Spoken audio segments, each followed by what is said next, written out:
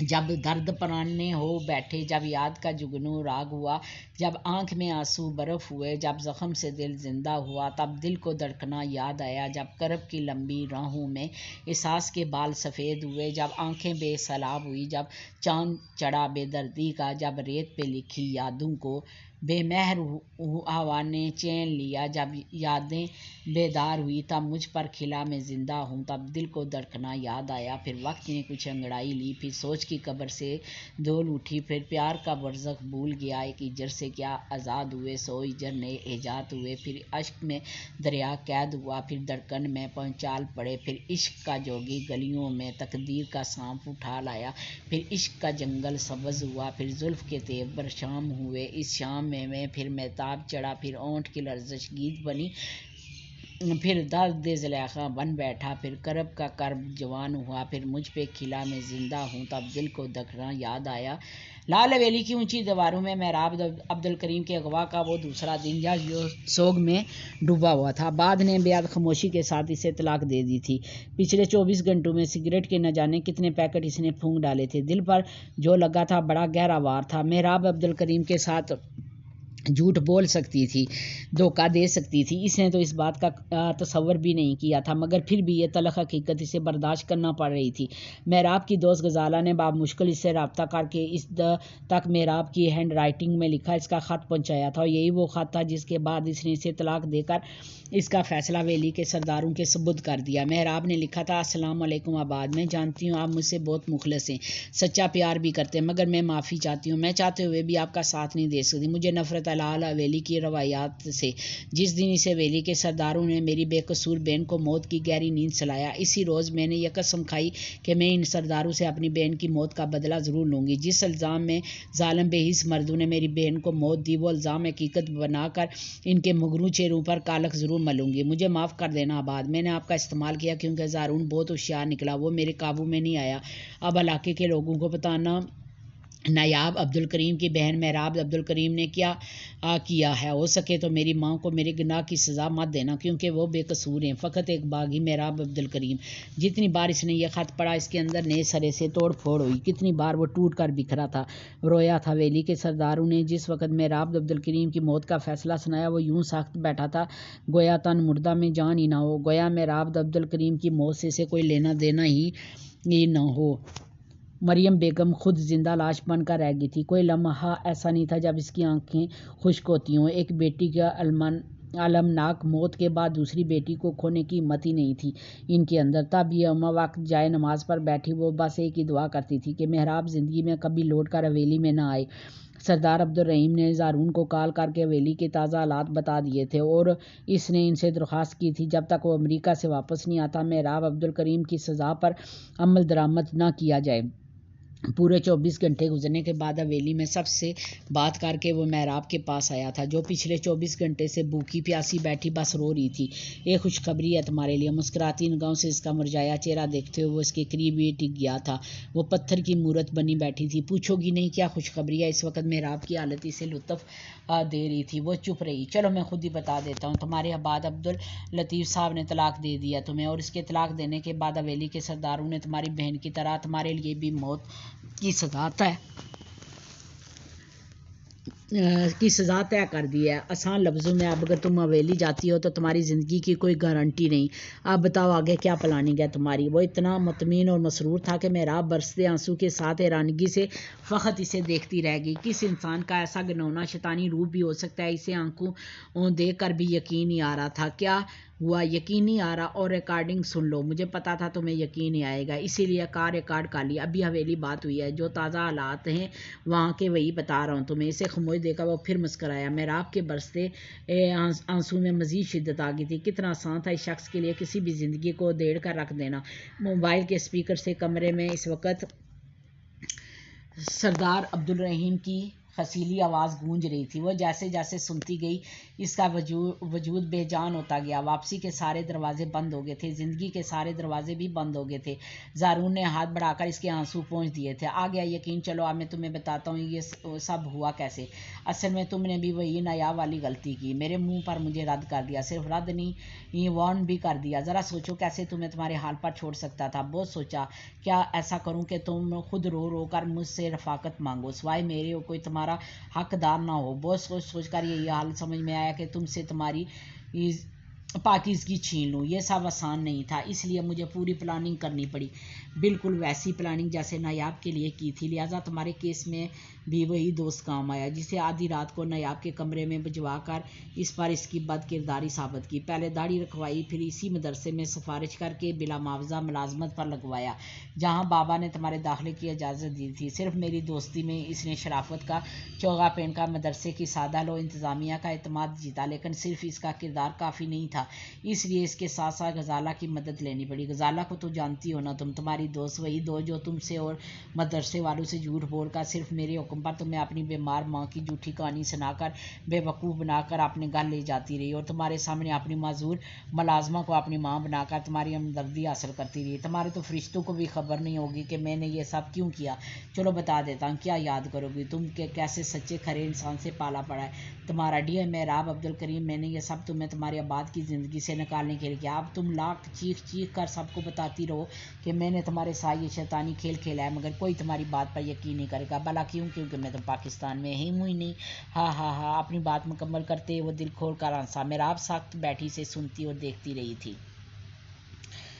کتنی بھولی ہو نا تم بھی، بلکہ نہیں، تم تو بے وقوف ہو۔ میں نے کہا میں آباد عبداللطیف نے کے حق میں سربردار ہو رہا ہوں اور تم نے یقین کر لیا، اچھی طرح مجھ سے واقف ہونے کے باوجود یقین کر لیا تم نے۔ کتنی حیران کن بات ہے نا۔ اس بار اس کا چہرہ اپنے ہاتھوں کے پیالے میں لے لیا تھا۔ مہراب نے نفرت سے منہ پھیر لیا تھا۔ دور رہو مجھ سے زارون عبدالرحیم، مت بھولو کہ اللہ سے بڑا پلانر اور کوئی نہیں ہے۔ وہ جب کسی ظالم کی رسی کھینچنے پر آتا ہے نا تو اسے توبہ کی توفیق بھی نہیں دیتا۔ کیا خبر تمہاری جو پلاننگ ہے تمہیں اس میں کامیاب ہونے کی مہلت ملتی بھی ہے یا نہیں؟ اچھا پھر دھمکی دے رہی ہو مجھے؟ دھمکی؟ بد دعا دے رہی ہوں، دھمکی نہیں بد دعا دے رہی ہوں۔ ہاں چونٹی ہو تم مہراب عبدالکریم، میرے سامنے چونٹی، جتنی حیثیت بھی نہیں تمہاری۔ بے فکر ہو، تمہاری بد دعائیں مجھ پر کوئی اثر نہیں کرنے والی۔ وہ اس کا مذاق اڑا رہا تھا مہراب لہو رنگ آنکھوں سے اسے دیکھتی صبر کے گھونٹ پی کر رہ گئی۔ مہراب عبدالکریم کے اغوا کا وہ تیسرا دن تھا جب زارون نے اسے بے ہوشی کی حالت میں حویلی سے قدرے فاصلے پر پھینک دیا تھا۔ شام ڈل رہی تھی۔ دن بھر کے تھکے ہارے پرندے اپنی اپنی چونچ میں بچوں کا رزق سمیٹ کر افق کے اس پار ڈوبتے سورج کی نارنجی کرنوں کے ساتھ ساتھ اپنے گھونسلوں کو واپس پلٹ رہے تھے۔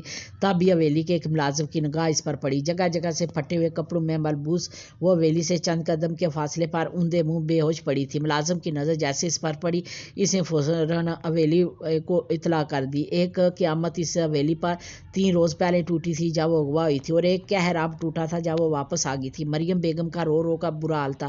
وہ جانتی تھی کہ ان کی بیٹی گناہگار نہیں ہے، مگر یہ بھی جانتی تھی کہ اس کے باوجود اسے اس حویلی میں بے موت مار دیا جائے گا۔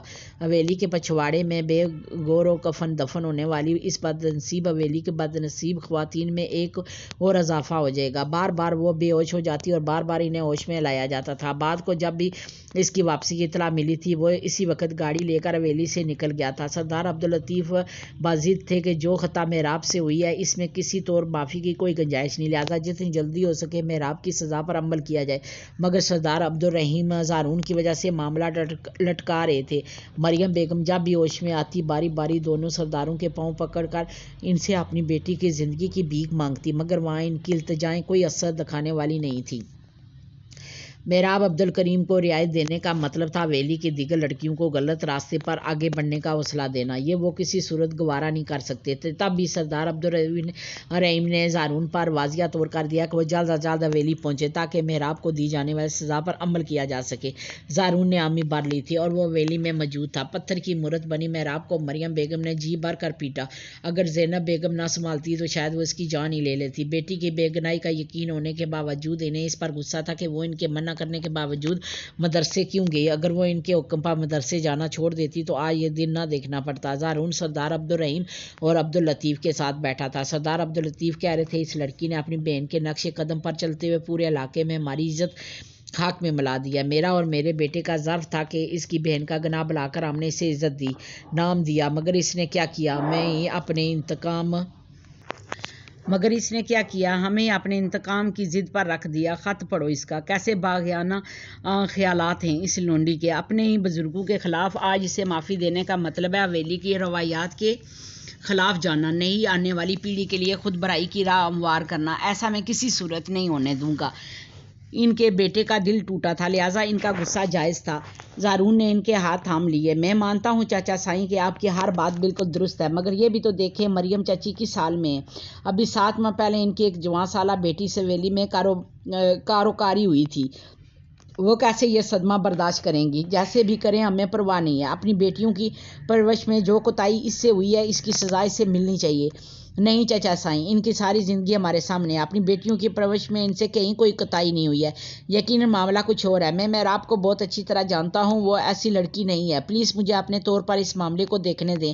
یہ نہ ہو روز قیامت عبدالکریم چاچا ہماری گریبان پکڑ کر کھڑے ہوں۔ زارون کی بات میں وزن ہے عبداللطیف، وزن ہو یا نہ ہو، میں اسے متفق نہیں ہوں۔ سارا علاقہ ہم پر تھو تھو کر رہا ہے کہ ہماری حویلی کی لڑکیاں ایسی ہیں۔ خط نہیں پڑھا آپ نے اس کا؟ پیچھے کیا رہ جاتا ہے؟ اور پھر آباد طلاق دے چکا ہے، کون اپنائے گا اب اسے؟ ساری زندگی کالک کا نشان بن کر ہمارے سینے پر مونگ دلتی رہے گی۔ بیٹے کی طرفداری کرنے پر سردار عبداللطیف نے سردار عبدالرحیم سے پہلی بار اختلاف کیا تھا۔ تب بھی زارون بولا، اس نے چاہے جو بھی لکھا ہو، مگر میں سردار عبدالرحیم کا بیٹا ہوں، میرا دل اور ظرف بہت بڑا ہے۔ کوئی کرے یا نہ کرے، میں شادی کروں گا اس سے، دل کی پوری رضامندی کے ساتھ۔ کوئی بم تھا جو اس نے وہاں پھوڑا تھا؟ دونوں سردار ہکا بکا اس کا منہ دیکھتے رہ گئے تھے۔ تم ہوش میں تو ہو زارون؟ ہوش میں ہوں، اسی لیے یہ بات کر رہا ہوں بابا۔ وہ اس حویلی کی بیٹی ہماری عزت ہے۔ آج جو لوگ ہم پر انگلیاں اٹھا رہے ہیں، کل اس شادی کے بعد منہ چھپاتے پھریں گے۔ اس حویلی میں مزید کوئی نئی قبر نہیں دیکھنا چاہتا بابا۔ مجھے قبول ہے، کیونکہ میں بچپن سے سچے دل کے ساتھ اسے پسند کرتا ہوں۔ میں مریم چاچی کو بے بہت مرتے نہیں دیکھ سکتا۔ پلیز۔ اپنی پلاننگ کے مطابق اس نے ترپ کا آخری پتا پھینک دیا۔ مردان خانے میں خاموشی چھا گئی تھی، گہرے سناٹے میں لپٹی خوفناک خاموشی۔ جی تو دوستو، آپ کو یہ ناول کیسا لگا؟ اس کی دوسری قسط میں کل آپ کے سامنے پیش کروں گی۔ آپ اپنے کامنٹ سیکشن میں ضرور بتائیں کہ یہ ناول کیسا ہے۔ اچھا جی، خدا حافظ۔